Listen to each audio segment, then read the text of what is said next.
Hello student, मैं प्रिया Thapliyal Jwalpa coaching classes से। पिछली वीडियो में मैंने आपको कहाँ तक बताया था, स्टमक तक बताया था कि स्टमक में फूड कैसे कैसे डाइजेस्ट होता है। तो मैंने आपको बताया था सलाइवा से कौन सा एंजाइम निकलता है, एमाइलेज एंजाइम निकलता है जो कि स्टार्च को सिंपल शुगर में कन्वर्ट कर देता है। उसके बाद क्या होता है, हमारा फूड पाइप के थ्रू कहाँ जाता है, स्टमक में जाता है। स्टमक में क्या होता है, हमारे 3 टाइप के गैस्ट्रिक जूस जो हैं वो रिलीज होते हैं। वो कौन कौन सा हो गया, एक हो गया हमारा HCl, दूसरा हो गया हमारा पेप्सिन, तीसरा हो गया हमारा म्यूकस मेम्ब्रेन से ही होता है ताकि वो स्टमक की इनर लाइनिंग को प्रोटेक्ट कर सके। ठीक है, इतना हमने पढ़ा था। अब वहाँ पे वो डाइजेस्ट होने के बाद अब कहाँ जाएगा बेटा, स्मॉल इंटेस्टाइन में जाएगा। ठीक है, जो हमारा कंप्लीट जो फूड जो हमारा डाइजेस्ट होता है वो कहाँ पे होता है बेटा, हमारा स्मॉल इंटेस्टाइन में होता है। ठीक है, तो फूड एंटर कहाँ हो गया हमारा, स्मॉल इंटेस्टाइन में। वो आपको दिख रहा है स्पिंक्टर से वो कहाँ आ गया है, स्मॉल इंटेस्टाइन में आ गया है। ठीक है, स्मॉल इंटेस्टाइन क्या है बेटा, हमारी एलिमेंट्री कैनाल का क्या है, सबसे लॉन्गेस्ट पार्ट है।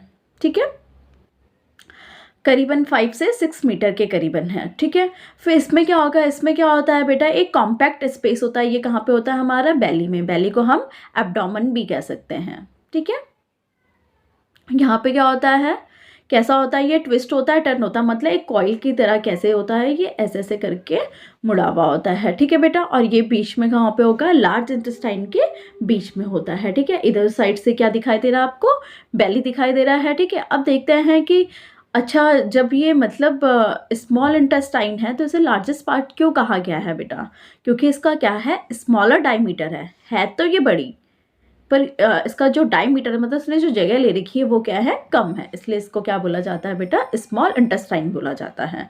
ठीक है, कार्बोहाइड्रेट हो गया हमारा, फैट हो गया है, प्रोटीन्स हो गया है, ये क्या होता है, कंप्लीटली यहीं पे डाइजेस्ट हो जाता है, किसमें, हमारे स्मॉल इंटेस्टाइन में। ठीक है बेटा, डाइजेस्टिव जो फूड होता है स्मॉल इंटेस्टाइन उसे कैसे करवाता है, अल्कलाइन मीडियम को प्रोवाइड करवाता है। ऊपर जो हम स्टमक में पढ़ रहे थे वो हमने HCl में पढ़ा था, तो HCl कैसा करवाता है, हमें एसिडिक मीडियम प्रोवाइड करवाता है, जबकि जो हमारा स्मॉल इंटेस्टाइन है वो फूड को कैसा करवाता है, आपको अल्कलाइन मीडियम प्रोवाइड करवाता है। ठीक है बेटा, तो सबसे पहले जो फूड रिसीव्ड होगा स्टमक से इंटेस्टाइन में, सबसे पहले वो कैसा बनेगा, आपका अल्कलाइन बनेगा। अब देखते हैं अल्कलाइन कैसे बन रहा है। ठीक है, यहाँ पे आपको गॉल ब्लैडर दिखाई दे रहा है, लीवर दिखाई दे रहा है, स्टमक और पेनक्रियास दिखाई दे रहा है। ठीक है, लीवर का काम क्या होता है बेटा, बाइल जूस का सिक्रेशन करना। ठीक है, और बाइल जूस जो स्टोर होता है वो कहाँ पे होता है बेटा, हमारे गॉल ब्लैडर में स्टोर होता है। ठीक है, गॉल ब्लैडर में स्टोर होता है, गॉल ब्लैडर से वो सिक्रीट होगा कहाँ पे बेटा, ये देखिए, जब क्या होगा, हमारा फूड एंटर होगा स्मॉल इंटेस्टाइन में तो वहाँ पे क्या होगा, गॉल ब्लैडर से बाइल जूस क्या होगा, डक्ट के थ्रू कहाँ जाएगा, स्मॉल इंटेस्टाइन में जाएगा, और वहाँ पे फूड हमारा किस मीडियम में कन्वर्ट हो जाएगा, अल्कलाइन मीडियम में कन्वर्ट हो जाएगा। जो बाइल होता है, बाइल जो जूस होता है उसका काम वही होता है कि वो फूड को क्या करे, अल्कलाइन मीडियम में कन्वर्ट करते हैं। ठीक है, और ये दूसरा काम क्या करता है, जो हमारे पास लार्ज फैट ग्लोब्यूल्स होता है, मतलब जो फैट के मॉलिक्यूल्स होते हैं उनको छोटे छोटे फैटी एसिड में कन्वर्ट कर देता है, जिसे हम क्या कहते हैं बेटा, emulsification of fats. Emulsification fat का मतलब होता है जो फैट के ग्लोब्यूल्स हैं, जो बड़े बड़े मॉलिक्यूल्स हैं, उनको छोटे छोटे में डिवाइड कर देना, उसी को हम कहते हैं बेटा इमल्सिफाइड। ठीक है, फिर क्या होगा, जो पेनक्रियाज होगा वो क्या सिक्रेट करेगा बेटा, पेनक्रियाटिक जूस। ठीक है, उसका काम क्या होगा, पेनक्रियाटिक जूस को रिलीज करना। ठीक है बेटा, वो भी एक क्या होगा, कॉमन डक्ट के थ्रू कहाँ पे आ जाएगा, स्मॉल इंटेस्टाइन में आ जाएगा। ठीक है, ये रही हमारी कॉमन डक्ट, उसके थ्रू वो कहाँ पे आ जाएगा, स्मॉल इंटेस्टाइन में आ जाएगा। पेनक्रियाटिक जूस भी क्या करता है, 3 डाइजेस्टिव एंजाइम का सिक्रेशन करता है।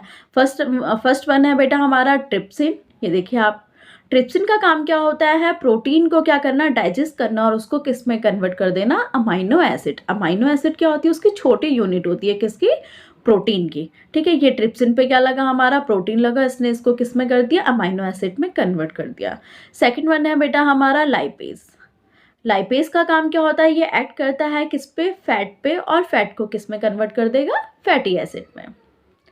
ठीक है बेटा, ये देखिए लगा और इसने फैटी एसिड में इसे कन्वर्ट कर दिया। थर्ड आता है बेटा हमारा पेनक्रियाटिक अमाइलेज। पेनक्रियाटिक अमाइलेज का काम क्या होगा बेटा, ये एक्ट करता है किसके ऊपर, कार्बोहाइड्रेट्स के ऊपर, और किस में कन्वर्ट कर देगा इसको, ये ग्लूकोज में कन्वर्ट कर देगा। ठीक है, कौन कौन से बताया आपको?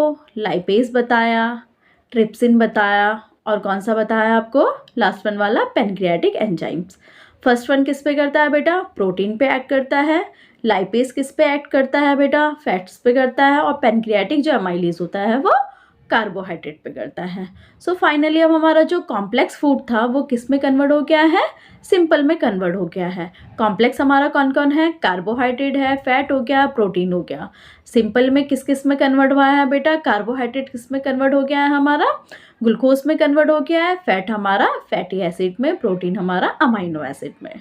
ठीक है, तो कंप्लीटली अब हमारा जो फूड है वो डाइजेस्ट हो गया है किस में? स्मॉल इंटेस्टाइन में। ठीक है, अब हम नेक्स्ट वीडियो में बात करेंगे बेटा लार्ज इंटेस्टाइन की। बस ये वीडियो यहीं पे। Thank you.